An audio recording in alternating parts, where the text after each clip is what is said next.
Sa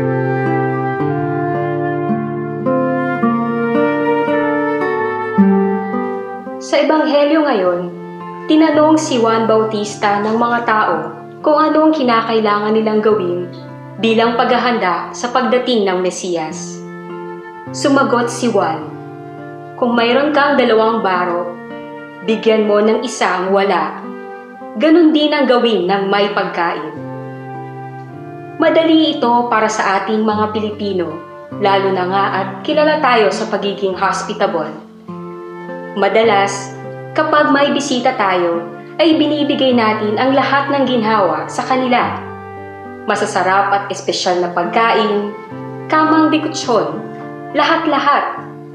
Dapat kasi at home sila sa atin. Kailangan espesyal sila. Nakikita rin ito kung paano tayo maganda sa kanilang pagdating. Naglilinis tayo ng bahay, nagluluto ng pagkain. Ngayong Adbyento, tayong lahat din ay naghahanda para sa pagdating ni Jesus sa Pasko. Ang tanong, meron po ba tayong ginagawang spiritual preparations?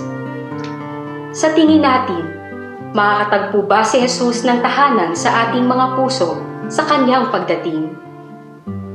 In today's Gospel, the crowd asked John the Baptist, "What then should we do?" In the same way, we also ask, what then should we do to prepare for the coming of Christ? Mga kaibigan, Jesus is not asking us to do something extraordinary. Gawin lamang po natin ang ating makakaya sa lahat ng ating ginagawa, lalo na po sa ating araw-araw na pamumuhay.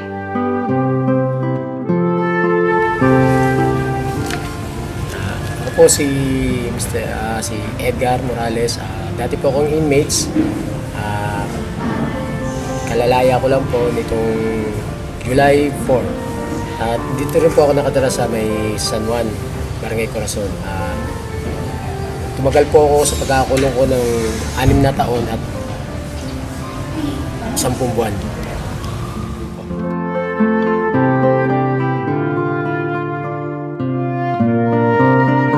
Para sa akin, ang halaga ng Pasko, malungkot kasi hindi ko kasama ang pamilya.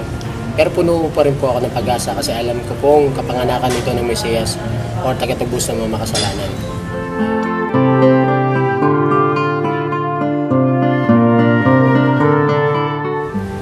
Siguro ang dapat natin baguhin para sa akin, sa akin sarili, sa iba pa, siguro iwasan na po natin yung mga maling gawa. Lalo na ngayon magpapasko para sa ating pamilya na siguro.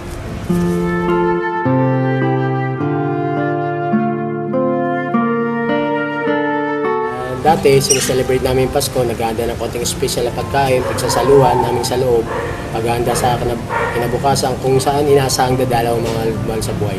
Malungkot pero puno ng pag-asa. Pero ngayon na sa labas na po ako, ang plano kong pag-celebrate ngayon siguro diretso ko yung buhay ko, bago ko, tsaka para kahit pa paano pagmalaki ako ng mga mahal ko sa buhay sa laya.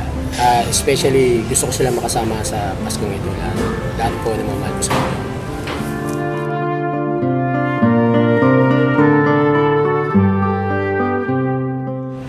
Magbago ng lubusan, talikuran yung mga maling nakaraan, mga gawa, kaya ng maling gawa ko, tulad ng pagkakakulong ko. Saka siguro kailangan ko na magtrabaho kasi medyo kakaedad na ako. Siguro itong mga nalalabig kong buhay at mga oras, ialay ko na lang para sa kanila, sa lahat ng mga mahal ko sa buhay. Yun na lang siguro ang regalo na ibibigay ko sa akin sarili at saka sa aking pamilya. Bukod po na pagtulong sa kapwa, hindi man sa material, siguro sa ibang paraan na pwede ako makatulong.